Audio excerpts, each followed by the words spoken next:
নমস্কার বন্ধুরা, কাহিনী জাংশন অডিও স্টোরি চ্যানেলে আপনাদের সকলকে স্বাগত জানিয়ে আজকের গল্পের আসর শুরু করছি। আজকে নিয়ে এসেছি লেখক শ্রী প্রেমেন্দ্র মিত্রের লেখা জনৈক কাপুরুষের কাহিনী। গল্প শুনে ভালো লাগলে চ্যানেলটির পাশে থাকতে অবশ্যই চ্যানেলটিকে সাবস্ক্রাইব করে রাখবেন এবং আপনাদের মতামত জানাতে ভুলবেন না। তাহলে চলুন আজকের গল্প শুরু করি। সকালবেলা করুণা নিজে হাতে চা নিয়ে এলো। চায়ের আনুষঙ্গিকের বহর দেখে না হেসে পারলাম না। বললাম, তোমাদের এদেশি জল হাওয়া ভালো হতে পারে, কিন্তু আমার জীর্ণ করবার ক্ষমতাটা এখনো খাঁটি স্বদেশী আছে। এই দুদিনে তার বিশেষ পরিবর্তন হয়নি।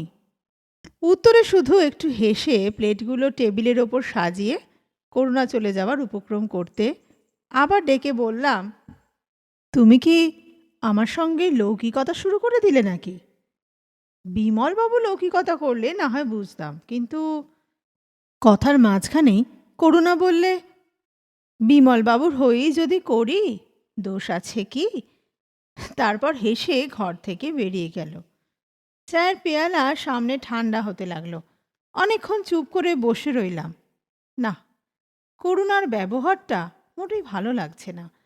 এ কথা নিজের মনের কাছেও স্বীকার করতে আর বাধা নেই। করুণা নাটকীয় একটা কিছু করে বসবে তা অবশ্য আশা করিনি।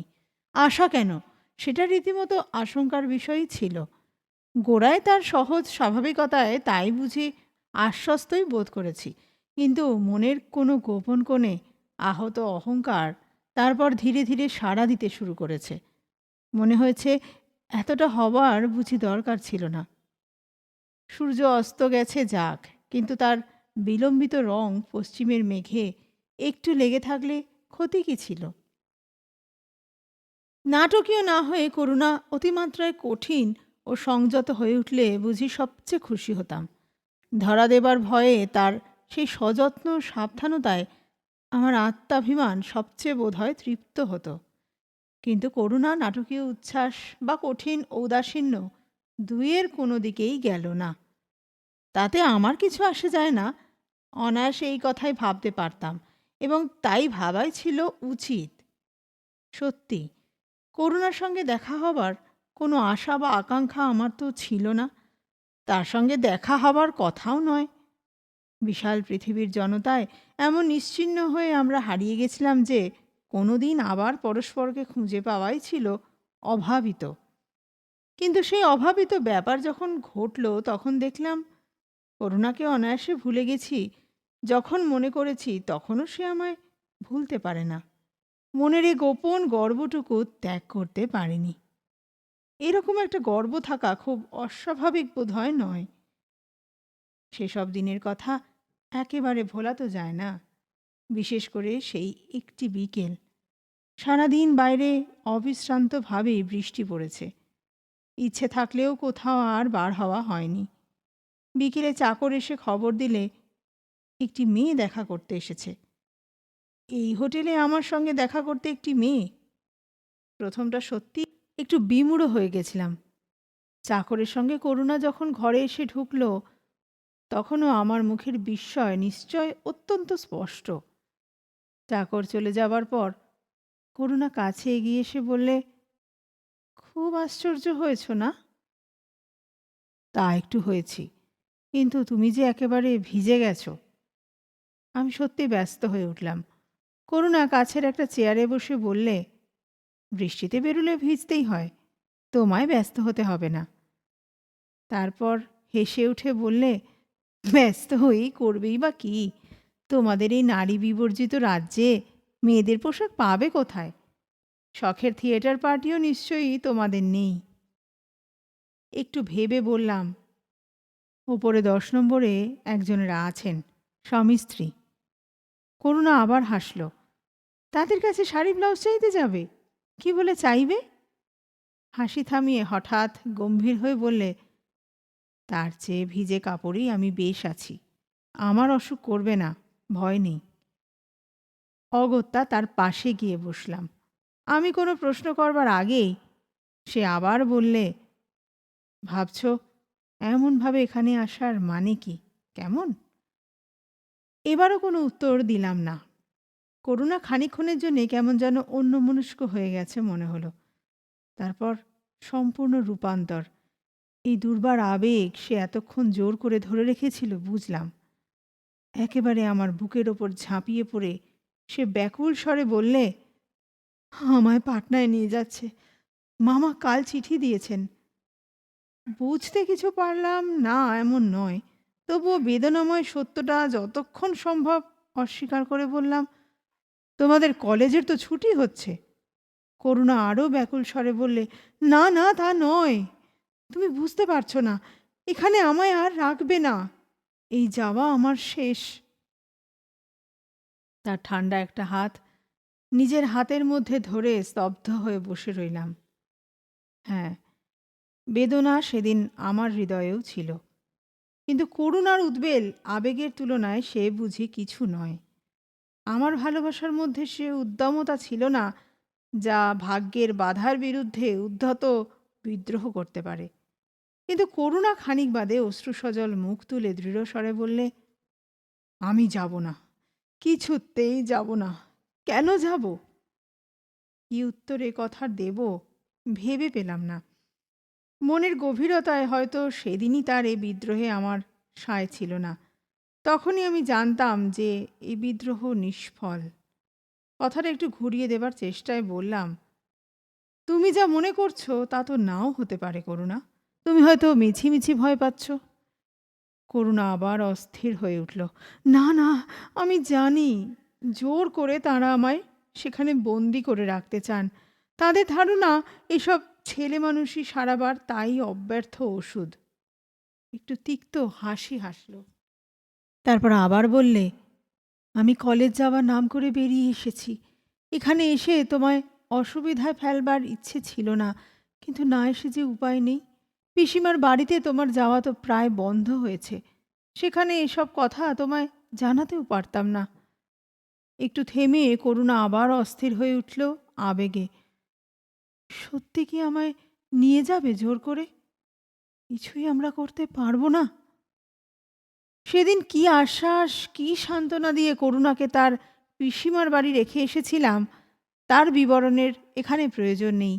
কিন্তু মনে যতই বড় ব্যথা পেয়ে থাকি না, কিছুই তারপর করতে পারিনি, এটা ঠিক। করুণাকে তার মামারা জোর করে কিনা জানি না তারপর পাটনায় নিয়ে গেছেন। যাবার আগে দেখা করবার সুযোগও মেলেনি আমাদের। নিমন্ত্রিত অবশ্য হয়নি, কিন্তু একদিন কোথা থেকে করুণার বিয়ে হয়ে যাওয়ার সংবাদও কানে এসেছে। নির্লিপ্ত নির্বিকার মনে সে সংবাদ শুনেছি এমন কথা বলতে পারবো না, কিন্তু আজ বিশ্লেষণ করে দেখে বুঝতে পারি এই সংবাদ পাবার পর কয়েকটি দিন ও রাত যে আমার কাছে হতাশায় ধূসর হয়ে গেছে, তা প্রধানত করুণার দিক দিয়েই উপলব্ধি করেছি, এবং সেই উপলব্ধির বেদনায় নিজের আত্মপ্রসাদ কিছু মেশানো ছিল কিনা তা বোঝবার শক্তি তখন ছিল না। করুণার স্মৃতি যখন ম্লান হয়ে এসেছে, তখনও মনের কোনো গোপন কোণে এই বিশ্বাস বুঝেছিল যে আমি ভুললেও সে কোনো দিন ভুলতে পারে না। সে বিশ্বাসের রূঢ় আঘাত পাওয়ার পরই মনের যে বিস্ময়কর প্রতিক্রিয়া শুরু হলো, তাতে নিজের কাছেই নিজে কেমন একটু লজ্জিত বোধ করলাম, কিন্তু তবু আত্মসংযম করতে পারলাম না। করুণা খানিক বাদে যখন আমার ঘরে এলো, তখন আমার আচরণে ও কথায় একটা সূক্ষ্ম পরিবর্তন চেষ্টা করলে হয়তো সেও লক্ষ্য করতে পারত। করুণা খাবার প্লেটটার দিকে চেয়ে বললে, এ কি, কিছুই যে খাওনি? পাঞ্জাবির বোতা মারতে মারতে তার দিকে ফিরে চাইলাম, একটু হেসে বললাম, লৌকিকতার বদলে লৌকিকতাই করতে হয় যে। দুর্ভিক্ষ পীড়িতদের মতো প্লেট সাফ করে দিলে তুমি ভাবতে কি? তুমি এখনো সেই এক কথা ধরে বসে আছো? করুণার স্বর একটু যেন ক্ষুণ্ণ। এক কথা ধরে বসে থাকা আমার একটা দুর্বলতা করুণা, এখনো সেটা শোধরালো না। আমার স্বর বেশ গাঢ়। করুণা অন্যদিকে ফিরে খাবার প্লেটটা সরিয়ে রাখছিল। তার মুখ দেখতে পেলাম না, কিন্তু যে উত্তর সে দিলে তাতে সহজ কৌতুক ছাড়া আর কিছুরই আভাস নেই। আর সব দুর্বলতা তাহলে শুধরে ফেলেছ? আমার দিকে ফিরে করুণা আবার বললে, এ কি, এরই মধ্যে বেরুচ্ছ নাকি? হ্যাঁ, গাড়িটার কতদূর কি হলো একবার দেখতে তো হয়। তুমি দেখলেই তো সেটা তাড়াতাড়ি মেরামত হয়ে যাবে না? উনি তো খোঁজ নিয়ে আসবেন বলেছেন। ওর ফিরতে আর দেরি নেই। তোমায় থাকতেই বলে গেছেন। সুতরাং ততক্ষণ তোমার সঙ্গে বসে গল্প করতে বলছো? হেসে বলবার চেষ্টা করলাম। সকৌতুক মুখভঙ্গি করে করুণা বললে, তা করতে পারো। আমার স্বর আপনা থেকে তখন বুঝি গাঢ় হয়ে এসেছে। অনায়াসে বলে ফেললে যে করুণা। এমন কি একটা কঠিন কথা যে অনায়াসে বলা যায় না? করুণার মুখে একাধারে হাসি ও বিস্ময়। এমন কিছু কঠিন নয় করুণা। সত্যি বলছো? আমার সঙ্গে একা বসে গল্প করতে তোমার ভয় করে না? আমার যে নিজেকে এখনো ভয় করে। তোমার মাথাটি বেশ খারাপ হয়েছে দেখছি, বলে হেসে আমায় বেশ একটু অপ্রস্তুত করে করুণা এবার বেরিয়ে গেল। দরজার কাছ থেকে ফিরে আবার বললে, তুমি কিন্তু যেও না, আমি এক্ষুনি আসছি। কিন্তু অনেকক্ষণ করুণা তারপর আর আসে না। ঘরের ভেতর পায়চারি করে বেড়াতে বেড়াতে মনের মধ্যে কী যেন একটা জ্বালা অনুভব করি। সেটা আমার নিজের না করুণার বিরুদ্ধে বোঝা শক্ত। হয়তো সেটা নিয়তির বিরুদ্ধে। কি দরকার ছিল এমন করে আবার তার সঙ্গে দেখা হবার? দেখা হওয়াটা দৈবের আয়োজিত ছাড়া আর কি? কদিন ছুটি পেয়ে মোটরে একটু ঘুরতে বেরিয়েছিলাম। কাল রাত্রে এই শহরের মাঝখানে এসে যখন তার কল হঠাৎ বিগড়ে গেছিল, তখন জঙ্গলের পথে না হয়ে একটা ভদ্র গোছের শহরের মধ্যে দুর্ঘটনাটা ঘটেছে বলে ভাগ্যকে ধন্যবাদই দিয়েছিলাম। ভবিষ্যৎটা তখন জানতে পারলে বোধহয় জঙ্গলের পথটাই শ্রেয় মনে করতাম। একে রাত্রিকাল, তাই অচেনা শহর। ডাকবাংলো এবং স্টেশনের ওয়েটিং রুম থেকে দরিদ্রতম হোটেল পর্যন্ত টাঙ্গা করে ঘুরে আশ্রয় না পেয়ে শেষে যে কারখানাতে মোটর মেরামত করতে দিয়েছিলাম সেখানেই ফিরে গেছিলাম হতাশ হয়ে। সেখানেই বিমলবাবুর সঙ্গে পরিচয়। কাছাকাছি একটা কয়লার খনিতে তিনি কাজ করেন। সেখানকার কি প্রয়োজনে কারখানায় এসেছিলেন। প্রবাসে বিপন্ন বাঙালির সাহায্যে তিনি নিজে থেকেই অগ্রসর হয়ে তাঁর বাড়িতে রাত্রি কাটাবার প্রস্তাব করেছিলেন। সামান্য একটু আপত্তি হয়তো করেছিলাম, কিন্তু তিনি তা শোনেননি। শহরের নির্জন এক প্রান্তে বিমলবাবুর বাড়ি। সেখানে পৌঁছে দেখা গেছিল সমস্ত বাড়ি নিস্তব্ধ। দরজায় কড়া নাড়তে নাড়তে বিমলবাবু বলেছিলেন, আজ আমার আসবার কথা ছিল নাকি না? চাকর বেটারা নিশ্চিন্ত হয়ে ঘুমোচ্ছে। খানিকক্ষণ পরে একটা মহিলা লণ্ঠন হাতে এসে বাইরের দরজা খুলে নিদ্রাজড়িত স্বরে বলেছিলেন, বড্ড ঘুমিয়ে পড়েছিলাম, কিন্তু তুমি যে বলে গেছিলে আজ আসবে না। বিমলবাবু হেসে বলেছিলেন, বরাতে একটা পরোপকারের পুণ্য ছিল, তাই বোধহয় আসার সুবিধে হয়ে গেল। আমি না এলে এই ভদ্রলোক একটু বিপদেই পড়তেন বোধহয় অজানা শহরে। করুণা এবার আমায় দেখতে পেয়েছিল। মাথায় ঘোমটা দিয়ে সরে যেতে গিয়ে হঠাৎ সে থমকে দাঁড়িয়ে পড়েছে। বিমলবাবু তখনও বলে চলেছেন, তুমি চাকরগুলোকে ডেকে দাও, বাইরের ঘরটা খুলে একটা বিছানা ঠিক করে দিক, ভদ্রলোকের একটু কষ্ট হবে। হঠাৎ তাকে করুণার কথায় সবিস্ময়ে থেমে যেতে হয়েছে। করুণা হেসে বলেছে, বিদেশ বিভুঁয়ে একটু কষ্ট হলোই বা ভদ্রলোকের। বিমলবাবু অবাক হয়ে আমাদের দুজনের মুখের দিকে চেয়েছেন। তার মানে একে তুমি চেনো নাকি? তা একটু চিনি বই কি। করুণা হেসে উঠেছে। কি আশ্চর্য! আশ্চর্যটা কিসের? তোমার অচেনা বলে আমার চেনা হতে নেই? তোমার সঙ্গে তো মাত্র 3 বছর বিয়ে হয়েছে। তার আগে 20 বছর আমি সলিটারি সেলে ছিলাম, মনে করো। বিমলবাবু হেসে ফেলে বলেছেন, কিন্তু ভদ্রলোককে বাইরে ঠান্ডায় দাঁড় করিয়ে রেখে আমাদের দাম্পত্য জীবনের নমুনাটা নাই দেখালে। করুণা গম্ভীর হবার ভান করে বলেছে, ও, আমি শুধু ঝগড়া করি এই তুমি বোঝাতে চাও? এবার একটা কিছু বলা উচিত বলেই হাসবার চেষ্টা করে কথা বলেছি। ব্যবসায়ী পেশা বিমলবাবু, নমুনা দেখে আমি ভুলি না। এতদিন বাদে করুণার প্রথম আলাপের ধরনে তখনই মনে কোথায় আমার একটা খটকা লেগেছে। অনেকক্ষণ অপেক্ষা করে যখন নিজেই বেরিয়ে পড়ব কিনা ভাবছি, তখন করুণা এলো। সাজ পোশাকের পরিবর্তন দেখে যা বলতে যাচ্ছিলাম, নিজে থেকেই তার উত্তর দিয়ে সে বললে, একটু বাইরে যেতে হবে, আসবে আমার সঙ্গে? চাদরটা আলনা থেকে তুলে নিয়ে বললাম, শুধু আদেশের অপেক্ষা। কিন্তু কোথায় যাচ্ছ? বাজার করতে, বলে করুণা হাসলে। বাজার করতে? অবাক হয়ে জিজ্ঞাসা করলাম। আমি তো প্রায়ই যাই। সে হেসে বললে, এখানে চেঞ্জার ছাড়া বাসিন্দাদের মেয়েরা বড় একটা নিজেরা বাজারে যান না বটে, কিন্তু আমি ওসব মানি না। উনি না থাকলে আমি নিজেই চাকর নিয়ে বেরিয়ে পড়ি। কিন্তু বিমলবাবু তো আজ আছেন। ও, তোমায় বুঝি বলা হয়নি। উনি খবর পাঠিয়েছেন, আজ আর আসতে পারবেন না। হঠাৎ বিশেষ জরুরি কাজে আটকে পড়েছেন। করুণা বেশ সহজভাবেই কথাটা বলে গেল, কিন্তু আমি রাস্তার মাঝেই থমকে দাঁড়িয়ে পড়লাম। তাহলে? তাহলে আর ভাবনা কিসের? উনি না থাকলে কি তোমার যত্ন হবে না? করুণার চোখে মুখে কৌতুকের দুষ্টু হাসি। গম্ভীর হয়ে বললাম, তা নয় করুণা, আমি ভাবছি। তুমি রাস্তায় দাঁড়িয়ে ভাবতে শুরু করলে আমায় একাই এগিয়ে যেতে হবে। অগত্যা নীরবে তার সঙ্গে এগিয়ে যেতে হলো। এদিকে পথটা বেশ নির্জন, দূরে দূরে দুই একটা বাড়ি, তারও অনেক গলি খালি পড়ে আছে। রাস্তায় লোক নেই বললেই হয়। খানিক দূর নীরবে চলার পর প্রশ্ন না করে পারলাম না, বিমলবাবু আজ রাত্রে ফিরবেন তো? বোধ হয় না, এখন ২-৪ দিন হয়তো সেখানেই থাকতে হবে। আবার নীরবে অনেকটা পথ পার হয়ে গেলাম। করুণা কয়েকবার আমার দিকে ফিরে তাকাবার পর হেসে বললে, কি ভাবছো অত গম্ভীরভাবে? ভাবছি আজই আমায় চলে যেতে হবে।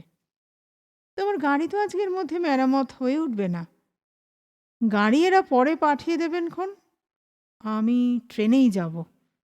এত ব্যস্ত কেন? তোমার এখানে ভয় কিসের? রাস্তার মাঝে আবার দাঁড়িয়ে পড়লাম। বলেছি তো, ভয় আমার নিজেকে। নিজেকে আমি বিশ্বাস করি না। করুণা এবার বেশ জোরেই হেসে উঠল। নাই বা করলে তাতে কারুর তো কোনো ক্ষতি নেই। না, এ বুঝি আর সওয়া যায় না। হঠাৎ সমস্ত সংযম হারিয়ে তার হাতটা ধরে ফেললাম। ক্ষতি যদি তোমারই হয়? করুণা হাত ছাড়িয়ে নিল না, কিন্তু পরিহাসের হাসিতে আমার সমস্ত আবেগকে নিষ্ঠুরভাবে হালকা করে দিয়ে বললে, কেমন করে হবে? আমি তো নিজেকে বিশ্বাস করি। করুণার হাত ছেড়ে দিয়ে বললাম, সে বিশ্বাস এখনো কি ভেঙে চুর হয়ে যেতে পারে না করুণা? সমস্ত নোঙর ছিঁড়ে তোমায় ভাসিয়ে নিয়ে যাবার ঢেউ কি আসতে পারে না? করুণার চোখে সেই দুর্বোধ সকৌতুক হাসি। কি জানি, পরীক্ষা অবশ্য হয়নি। তারপর কি বলতাম ঠিক জানি না, কিন্তু রাস্তা এবার জনবহুল হয়ে এসেছে। বাধ্য হয়েই চুপ করে গেলাম। সকালবেলা বাইরে বার হবার পোশাকে করুণার এক রূপ দেখেছিলাম। দুপুরবেলা ষোড়শোপচার আহারের আয়োজনের সামনে বসে তার আর এক রূপ দেখলাম। একটি সাদা সেমিজের ওপর লাল চওড়া কস্তাপার শাড়ি পরে আধ ঘোমটার পাশ দিয়ে ভিজে এলোচুল পিঠে এলিয়ে সে কাছে এসে বসল। এমন আশ্চর্য তাকে কোনো দিন লাগেনি। পাখাটা নাড়তে নাড়তে হেসে সে বললে, কি দেখছো? কখনো দেখোনি নাকি? মনে হচ্ছে সত্যি কখনো দেখিনি। তা হতে পারে, বলে সে অদ্ভুতভাবে হাসল। তারপর জিজ্ঞাসা করলে, আচ্ছা, আমার বাজার করা দেখে কি ভাবছিলে বলো তো? এই কথাই ভাবছিলাম যে তুমি আমার কাছে একটা নতুন আবিষ্কার। তাই নাকি? কিন্তু দোহাই, বেচারা কলম্বাসের দাবিটুকু উড়িয়ে দিও না। কলম্বাসেরও আগেকার দাবি যদি থাকে। দাবি থাকলেও দলিল নেই তো। নিজের রসিকতায় করুণা নিজেই হেসে মাত করে দিলে। নিঃশব্দে অনেকক্ষণ খেয়ে যাবার পর বললাম, দলিলের দাম সকলের কাছে নেই। ও তুচ্ছ জিনিস অনায়াসে পুড়িয়ে ফেলা যায়। এবার করুণা হাসল না, আমার মুখের দিকে খানিক অদ্ভুতভাবে তাকিয়ে থেকে, তোমার মিষ্টি দেওয়া হয়নি বলে হঠাৎ উঠে গেল। তারপর মিষ্টি করুণা নিয়ে এলো না, নিয়ে এলো ঠাকুর। কিন্তু খানিক বাদে ঘরে সে নিজেই পান নিয়ে এলো এবং হঠাৎ বলে বসল, তুমি আজ সন্ধ্যের গাড়িতেই তাহলে যাচ্ছ? সবিস্ময়ে তার মুখের দিকে তাকালাম। আমারই মনের ভুল, না তার মুখে একটা অস্ফুট অস্থিরতার ছায়া? বললাম, বেশ তাই যাব।